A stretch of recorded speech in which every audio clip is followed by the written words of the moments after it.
कल बिलोक जगहित हरि गिरजा, साबर मंत्र जाल तिन सिर जा।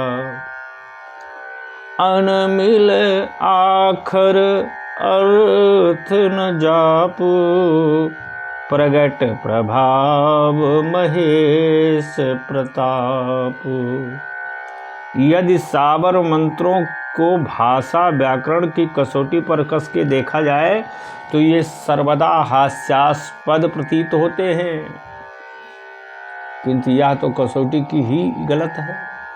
एक विद्वान ने शुद्ध व्याकरण सम्मत भाषा में भोजन या किसी पदार्थ की याचना की और एक नन्हे बालक ने अपनी तोतली भाषा में मां से कुछ मांगा। दोनों की उपलब्धियों में कोई अंतर नहीं होता। बालक की भाषा को साहित्य या व्याकरण की कसौटी पर कसना ही बुद्धि का अतिरेक है। वेद या पुराणों में ऐसे बहुत से शब्द प्रयुक्त किए जाते हैं जो व्याकरण सम्मत नहीं है। उनका भी आर्ष प्रयोग कहकर ही समाधान किया जाता है। व्याकरण शब्द अनुशासन है, पर अनुशासन व्यक्ति के लिए है, ना कि व्यक्ति अनुशासन के लिए। व्याकरण जब एक भवन की भांति होता है तब वह भाषा को सुरक्षा प्रदान करता है, किंतु उसका अतिरेक व्याकरण को कारागार का रूप दे देता है, जहां भाषा का सहज स्वरूप समाप्त होकर केवल कृत्रिमता ही शेष रह जाती है। वर्णों का एक अपना स्वरूप है। साधारण अर्थ परंपरा के भिन्न मंत्रात्मक रूप में वह ऐसे फलों का सृजन करते हैं जिन्हें हम तर्क संगत के रूप में नहीं समझ पाते। मानस को केवल एक महान साहित्यिक कृत समझने वाले उसका एकांगी आनंद तो ले पाते हैं, पर वर्णों के माध्यम में उसमें जिस मंत्रात्मक दिव्यता का संचार हुआ है उससे उनकी बुद्धि ग्रहण नहीं कर पाती। विविध कामनाओं की पूर्ति के लिए किए जाने वाले मानस पाठ को वे अंधश्रद्धा के प्रतीक के रूप में देखते हैं। तुलसीदास इस फलश्रुति को के असंदिग्ध शब्दों में घोषणा करते हैं कि सीताराम के विवाह का प्रसंग साहित्यिक दृष्टि से तो अत्यंत मधुर है, पर उसमें रस और आनंद का पारावार उमड़ रहा है। कौतुक विनोद प्रमोद प्रेम न जाहि कही जानहि अली। कितना बढ़िया लाइन है। कौतुक विनोद प्रमोद प्रेम न जाय कही जानहि अली। पर विवाह प्रसंग में अंत में वह आश्वासन देते हैं कि यह इस मांगलिक प्रसंग के गायन श्रवण से व्यक्ति के जीवन में आनंद और उत्साह की प्राप्ति होती है। बालकांड के अंत में लिखा है गोस्वामी जी महाराज ने कि सिए रघुवीर विवाह जे सप्रेम गावहि सुनहि, तिन कहु अधिक उत्साह मंगल यतन राम जसु।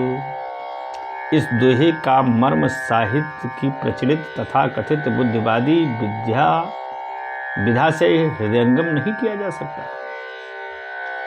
इसके लिए वर्ण के मंत्रात्मक सामर्थ्य को समझना होगा। बहुधा विवाह संबंधी कठिनाइयों को दूर करने के लिए श्रद्धालु लोग विवाह प्रसंग का पाठ करते हैं।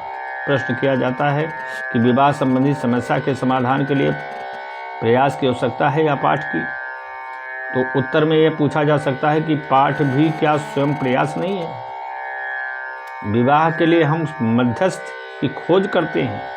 यदि कुछ लोगों ने श्रद्धा इसमें ईश्वर को सहायक बनाने की हो तो उसमें अनौचित्य कहाँ है। रामचरितमानस महाकाव्य तो है ही, पर उसके साथ वह मंत्र भी है। यह हमारी रुचि और आवश्यकता पर है कि हम उसमें क्या लेना चाहते हैं।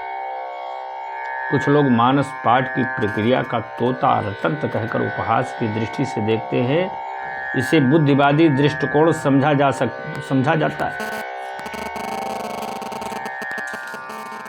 किंतु इसमें यथार्थ का अंश कितना है तोता किसी पाठ को रट लेता है, उसका तात्पर्य नहीं जानता, या ठीक है, पर इस रट लेने का महत्व है या नहीं?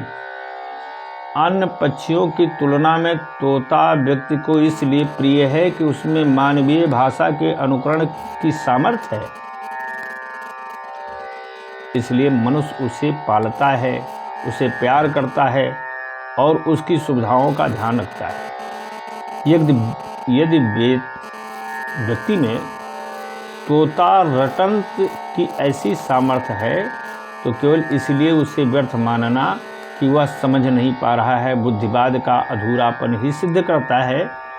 तुलसीदास तो स्वयं को मौलिक प्रतिभाशाली मानने के स्थान पर तोता कहलाने के लिए ही व्यग्र हैं। वह कवितावली में घोषित करते हैं, खुद को तोता मानना पसंद करते हैं। कवितावली में तुलसीदास जी ने लिखा है, आप ही आप होनी के जानत, राम तिहारे भरायो गढ़ायो, और कीर जो नाम रटे तुलसी सु, कहे जग जान की नाथ पढ़ायो।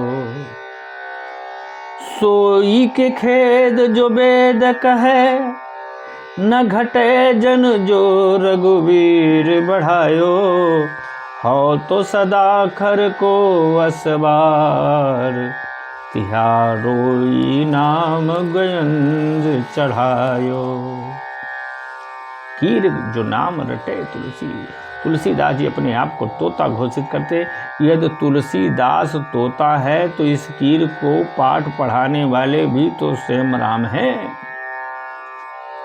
अब भले ही भाषण दाता अपने भाषण में कीर के अज्ञान का उपहास करे, किंतु जो तोते को पालने वाला है वह तो उससे प्यार ही करता है।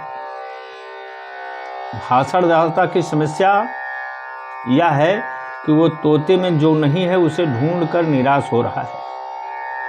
पालक की विशेषता यह है कि तोते से ही वही कुछ चाहता है जो उसमें विद्यमान है।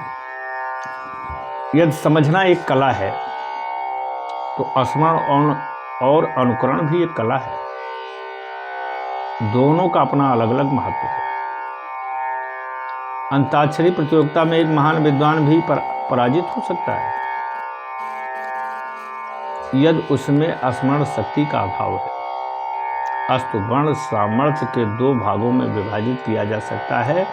वर्णों में निहित सामर्थ्य का परिचय जिसे हम साधारणतया नहीं देख पाते, किंतु आवृत्ति के माध्यम से जिसे अभिव्यक्त किया जाता है, और दूसरा काव्य के विविध प्रसंगों में रस और प्रसंग के अनुकूल वर्णों का प्रयोग, केवल शब्दों के पर्यायवाची प्रयोग की उत्कृष्ट काव्य से प्रयुक्त नहीं किए जाते, अपितु शब्द से प्रयुक्त होने वाले वर्ण भी रस की वृद्धि में सहायक होते हैं।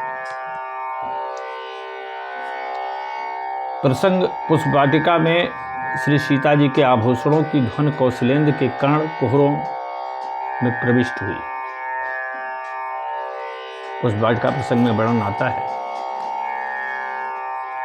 कंकन किंकिन नूपुर धुन सुनी, कहत लखन सन राम हृदय गुनी।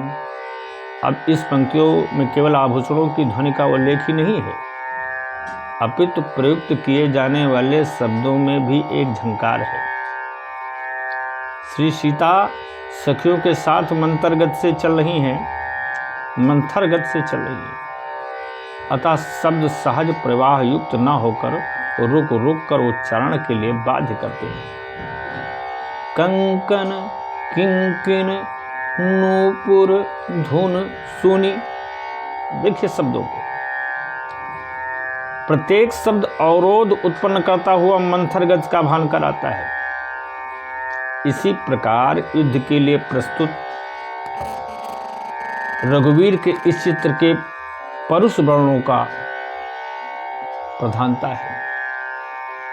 कोदंड कठिन चढ़ाय सिर, जटा जूट बांधत सोह क्यों, वर्णों के बाद गोस्वामी जी ने अर्थ का उल्लेख किया है।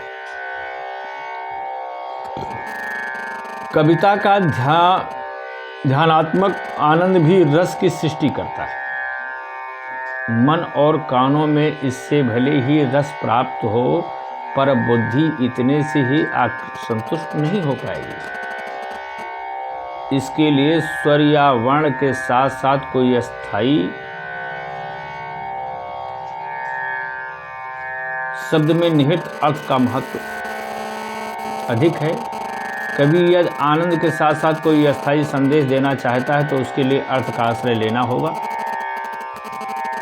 वह अर्थ जो भाषा विशेष में उस स्थान के लिए मान्य हो, प्रयुक्त होकर श्रोता या पाठक की बुद्धि के माध्यम से ग्राह्य होता है। मानस के रूपक में तुलसीदास जी भाव और अर्थ के सामंजस्य की तुलना कमल की सुगंध पराग मकरंद से करते हैं। भाषा कमल के सौरभ सी है, अर्थ उसका पराग है और भाव मकरंद है।